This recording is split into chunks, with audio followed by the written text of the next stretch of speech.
কেন শেখায়?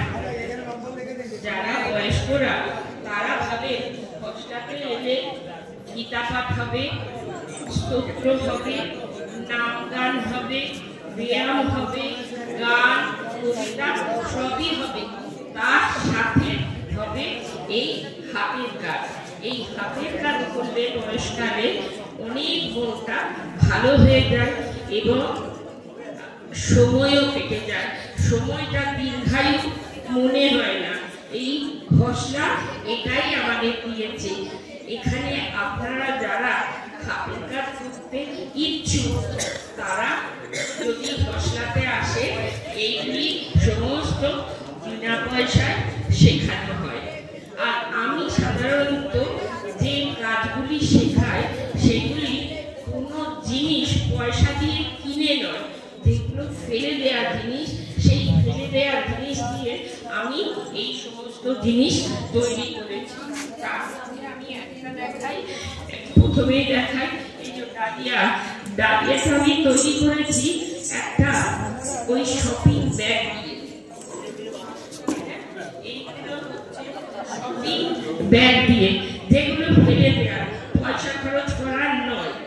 তারপরে এইখানে যে ফুলগুলো সব করেছি, এইগুলো কি না জাস্ট ফিতে, ওই মাথা বাঁধাতে ফিতে হয়, সেই ফিতে দিয়ে বিভিন্ন কালারের এই গোলাপ নানান রকম ফুল করেছি।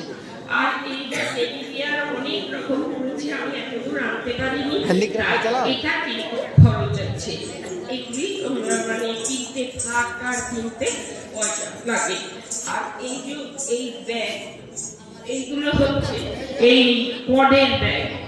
এই কডের ব্যাগ, কড কিনতেও একটু পয়সা লাগে, সবসময় বিনা পয়সায় জিনিস হবে তা নয়, তবে আমরা চেষ্টা করি যত কম পয়সায় খরচ করে জিনিসগুলো করা হয়। আর এইটা হচ্ছে ক্রিস্টালের ব্যাগ, ক্রিস্টালের ব্যাগ।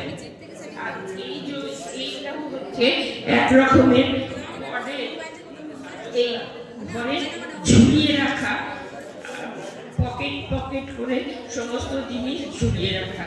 আপনারা যদি কেউ ইচ্ছে করেন যে হ্যাঁ আমি একটু শিখবো, তাছাড়া তো সেলাই টেলাই আছে, শাড়ির কাজ বলুন, ব্লাউজের কাজ বলুন, সেগুলো সবই হয়। তখন হাতের কাজ করলে দেখবে মনটাও আপনাদের ভালো হয়ে যাবে। আপনারা যদি পারেন এই খসড়ায় আসুন। নমস্কার।